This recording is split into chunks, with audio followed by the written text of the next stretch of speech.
थी। सूरज बादलों के पीछे कहीं छिप गया था और दिन की रोशनी फीकी पड़ गई थी। जंगल में सन्नाटा था।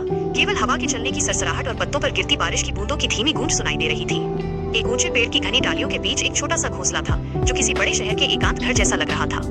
इस घोंसले के भीतर मखमली घास और मुलायम पंखों से बने बिस्तर पर दो नन्हे तोते पन्ना और गोल्डी अपनी माँ के पंखों के नीचे दुबके हुए थे। उनकी आंखें डर और भूख से भरी हुई थीं। पन्ना, जो गोल्डी से थोड़ा बड़ा और अधिक जिज्ञासु था, ने अपनी छोटी सी चोंच खोलकर कहा, मम्मा, भूख लगी है, क्या हमें कुछ खाने को मिलेगा? पेट तो बिल्कुल खाली है। उसकी आवाज में एक अजीब सी उदासी थी। गोल्डी, जो स्वभाव से बहुत डरपोक था, बस पन्ना के पास और सिकुड़ गया। उसकी आंखों में आंसू थे, जैसे वो अभी रो पड़ेगा। पंख फैलाए अपने बच्चों को पूरी तरह से ढके हुए मम्मा तोता चिंतित थी। उसकी आंखों में एक गहरी उदासी और बेचैनी थी। बाहर की दुनिया से आने वाले खतरों की आवाजें उसे अपने अंदर तक महसूस हो रही थी। उसने अपने मन में सोचा, हे भगवान, अब मैं क्या करूं? बाहर तो जोरदार बारिश हो रही है। अगर मैं बाहर गई तो मेरे पंख भीग जाएंगे और भीगे पंखों से उड़ना असंभव है। मैं गिर सकती हूँ, चोट खा सकती हूँ, या शायद इससे भी बुरा कुछ हो सकता है। लेकिन फिर उसने अपने बच्चों के भूखे चेहरे देखे। उनकी छोटी कमजोर आवाजें उसके दिल को छेद रही थी। लेकिन अपने बच्चों को भूखा छोड़ना, ये मेरे बस की बात नहीं है। ये मेरे लिए सबसे बड़ा दर्द होगा। उसकी ममता का सागर उमड़ पड़ा। उसकी ममता उसके डर से भी अधिक शक्तिशाली थी। उसने अपने बच्चों को प्यार से देखा और कहा, रुको मेरे प्यारे, मम्मा अभी कुछ ले आएगी। उसकी आवाज में हिम्मत और दृढ़ता थी। चाहे मेरी जान ही क्यों न चली जाए, लेकिन एक बात हमेशा याद रखना, जब तक मैं वापस नहीं आऊं, घोंसले से बाहर मत निकलना, बिल्कुल भी नहीं। मम्मा तोता ने ये बात इसलिए कही क्योंकि उसे पता था कि खतरा सिर्फ बारिश का नहीं है, बल्कि उसके बच्चों को भी है। अकेलेपन का डर।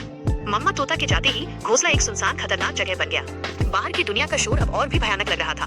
बारिश की तेज बूंदें घोंसले से टकरा रही थी और हवा के झोंके उसे बुरी तरह हिला रहे थे। हर झोंके के साथ पन्ना और गोल्डी को लगता था कि उनका घोंसला नीचे गिर जाएगा और वे दोनों अपने अंतिम क्षणों को गिन रहे थे।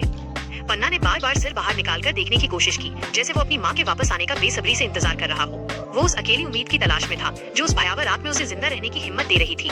गोल्डी, जिसका डर सबसे अधिक था, घोंसले के एक कोने में दुबक गया। उसने अपने पंखों से अपना सिर ढक लिया, जैसे वो पूरी दुनिया से छिप जाना चाहता हो। जंगल की लड़ाई। मामा तोता को बाहर निकलना पड़ा। बारिश की तेज बूंदें उसकी आंखों में चुभ रही थी। उसके छोटे पंख भीगने लगे थे और हवा उसे पीछे धकेल रही थी। उसके हर पंख की नोक पर एक उम्मीद और एक खतरा चिपका हुआ था। उसने खुद को बार बार याद दिलाया, ये मेरे बच्चों के लिए है, ये मेरे बच्चों के लिए है। वो जंगल में उड़कर खाने की तलाश करने लगी। पेड़ों की डालियों पर बैठते हुए उसने ध्यान से देखा कि कहीं कोई खतरा तो नहीं है। तभी उसके बगल की डाली पर टोनी तोता आया। टोनी उसका बहुत पुराना दोस्त था।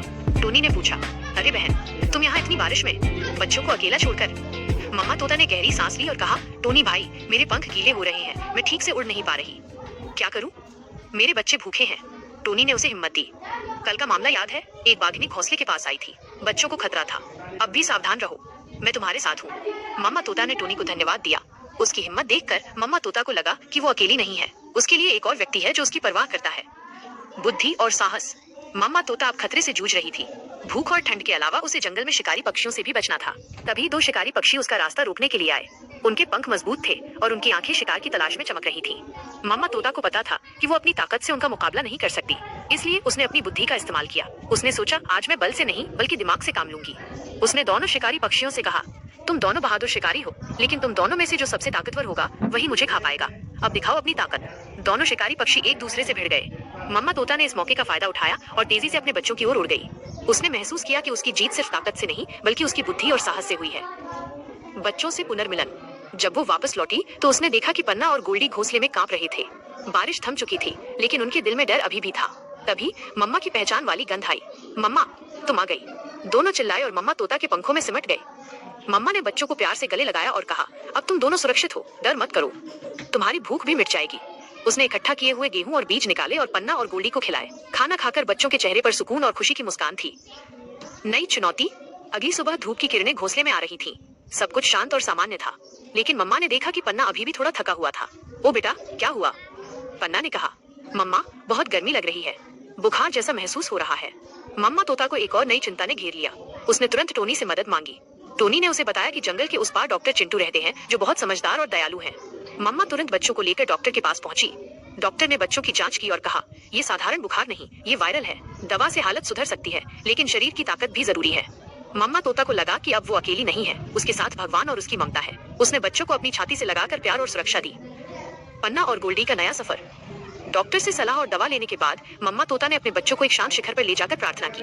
हे ब्रह्मांड, मैं तुझसे मांगने नहीं आई, मैं लड़ने आई हूँ अपने बच्चों के लिए। मेरी ममता को देखो, उन्हें सुरक्षित रखो। मम्मा ने महसूस किया कि उसकी प्रार्थना स्वीकार हो गई है। जब वो घोंसले में लौटी तो उसने देखा कि पन्ना और गोल्डी स्वस्थ थे। अगली सुबह पन्ना और गोल्डी घोंसले के किनारे खड़े थे। उनकी आंखों में अब डर नहीं बल्कि चमक थी। पन्ना बोला, अब हम उड़ना सीखेंगे मम्मा। मम्मा तोता ने मुस्कुराते हुए कहा, हाँ बेटा, अब तुम सुरक्षित हो, डर नहीं लगेगा और कोई मुश्किल तुम्हें नहीं रोक पाएगी। पन्ना और गोल्डी ने अपने छोटे पंख फैलाए और उड़ने की कोशिश की। मम्मा तोता ने उन्हें अपने पंखों के सहारे सहारा दिया। उन्होंने पहली उड़ान भरी और वे हवा में उड़ने लगे। ये उनकी पहली उड़ान थी, लेकिन ये एक नए सफर की शुरुआत थी। ये सफर जहाँ डर नहीं बल्कि साहस और आत्मविश्वास था।